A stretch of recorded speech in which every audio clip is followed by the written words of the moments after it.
Hi children, 4th class పిల్లలందరికీ good morning నాన్న. మనం 4th క్లాస్లో 6 లెసన్స్ కంప్లీట్ చేసుకున్నాం కదా నాన్న. దీపావళి లెసన్తో 6 లెసన్స్ కంప్లీట్ చేసుకున్నాం. ఈరోజు 7th లెసన్ స్టార్ట్ చేసుకుందాం. చూడండి, 7th లెసన్ సెలవు చీటీ. సెలవు చీటీ అంటే లీవ్ లెటర్. మీకు అందరికీ కూడా తెలుసు కదా లీవ్ లెటర్ అంటే ఏంటో. మీరందరూ కూడా ఇంగ్లీష్లో లీవ్ లెటర్ రాయడం 3rd క్లాస్లోనే నేర్చుకున్నారు. ఇప్పుడు తెలుగులో లీవ్ లెటర్ అంటే తెలుగులో సెలవు చీటీ ఎలా రాయాలనేది మనం ఇప్పుడు 4వ తరగతి అయినటువంటి 7వ పాఠం సెలవు చీటీ అనే పాఠం ఇవ్వడం జరిగింది. దానిలో మనం నేర్చుకుందాం నాన్న.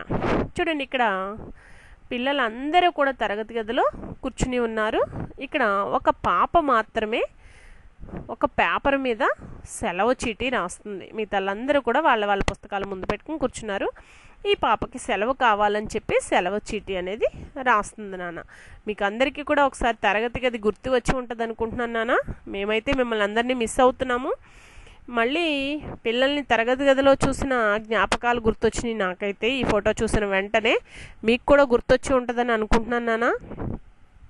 త్వరగా కరోనా అంతమైపోవాలి, మీరు పాఠశాలకు రావాలని కోరుకుంటూ మనం 7th లెసన్ని స్టార్ట్ చేసుకుందాం నాన్న. 7th లెసన్ సెలవు చీటీ. ఇక్కడ బొమ్మలో మీకు చూపించాను కదా, అందరూ పాఠశాలలో కూర్చుని ఉన్నారు తరగతి గదిలో. ఒక్క పాప మాత్రం సెలవు చీటీ రాస్తుంది. ఇప్పుడు ఆ పాప పేరు, మనం సెలవు చీటీ ఎలా రాయాలి ఏంటనేది తెలుసుకుందాం. చూడండి, అక్కడ తెనాలి తేదీ 15/11/2017 సంవత్సరం. అంటే ఆ పాప తెనాలి అనే ఊరిలో 15/11 అంటే నవంబర్ 15వ తేదీన 2017 సంవత్సరంలో సెలవు చీటీ రాస్తుంది నాన్న.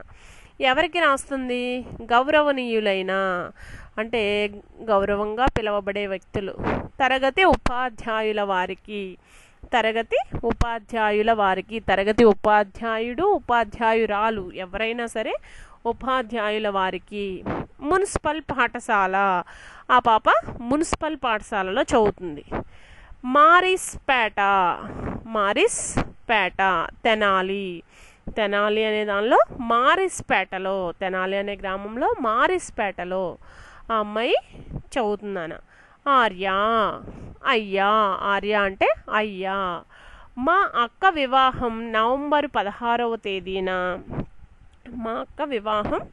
నవంబర్ 16వ తేదీన. శ్రీశైలంలో జరుగుతుంది. శ్రీశైలంలో వాళ్ళ అక్క పెళ్ళి జరుగుతుందంట. ఎప్పుడు? 16వ తేదీన. ఈ అమ్మాయి ఎప్పుడు రాస్తుంది సెలవు చీటీ? 15వ తేదీ పాఠశాలకు వచ్చినప్పుడు రాస్తుంది తను. ఎందుకంటే 15వ తేదీ తర్వాత రోజు 16వ తేదీ వాళ్ళ అక్క పెళ్ళి. మా అక్క పెళ్ళికి నేను శ్రీశైలం వెళుతున్నాను. మా అక్క పెళ్లి సందర్భంగా నేను శ్రీశైలం వెళుతున్నాను. అందువలన, ఆ కారణంగా 4 రోజులు బడికి రాలేను. నేను 4 రోజులు బడికి రాలేను. కావున దయతో నాకు 15/11/2017 నుండి 18/11/2017 వరకు 15, 16, 17, 18 4 రోజులు సెలవు మంజూరు చేయవలసినదిగా కోరుతున్నాను. సెలవు ఇప్పించవలసిందిగా కోరుతున్నాను.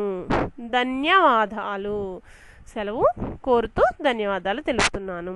ఇట్లు తమ విధేయురాలు పి శ్రీలాస్య. ఇప్పుడు ఈ పాప పేరేంటి? పి శ్రీలాస్య. 4వ తరగతి, క్రమ సంఖ్య 18. క్రమ సంఖ్య అంటే రోల్ నెంబర్ నాన్న. ఇప్పుడు ఆ పాప పేరు శ్రీలాస్య. ఆ అమ్మాయి ఏ తరగతి చదువుతుంది? 4వ తరగతి. ఆ అమ్మాయి రోల్ నెంబర్ ఎంత? 18. వాళ్ళ అక్క వివాహం ఎప్పుడు జరుగుతుంది? 16వ తేదీన. ఎక్కడ జరుగుతుంది? శ్రీశైలంలో. ఆ అమ్మాయి ఎన్ని రోజులు సెలవు అడిగింది? 4 రోజులు సెలవు అడిగింది. ఆ అమ్మాయి ఏ స్కూల్లో చదువుతుంది?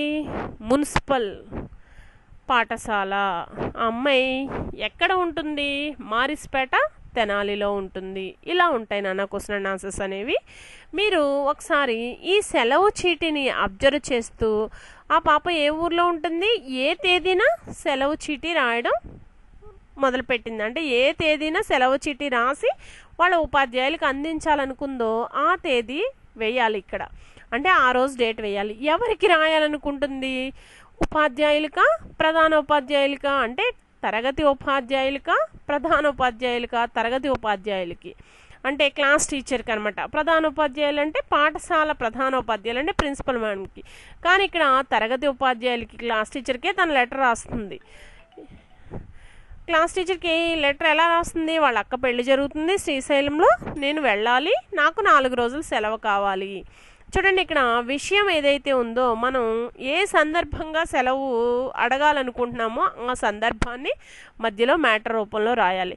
ఇక్కడ మన పాఠశాల యొక్క అడ్రస్ రాయాలి. తరగతి ఉపాధ్యాయులకి, మన తరగతి ఉపాధ్యాయురాలకి.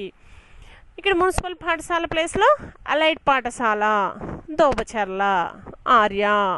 ఈ కింద ఇట్లు తమ విధేయురాలు, అమ్మాయి అయితే విధేయురాలు, అబ్బాయి అయితే విధేయుడు అని రాయాలి నాన్న.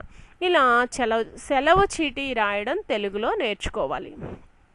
ఈరోజు ఏం చేస్తారంటే మీరు సెలవు చీటీ లెసన్ అంటే ఒక్కో పేజీలోనే ఉంది, పేజ్ నెంబర్ 34లో ఉంది.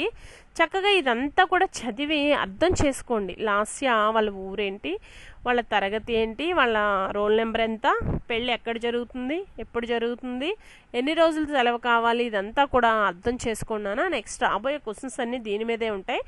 నెక్స్ట్ సెలవు చీటీ ఎలా రాయాలనేది నేను మీకు నేర్పిస్తానా. ఈ రోజుకు మాత్రం ఈ పేజ్లో ఉన్న డేటా మొత్తం అబ్జర్వ్ చేసి చదవండి నాన్న.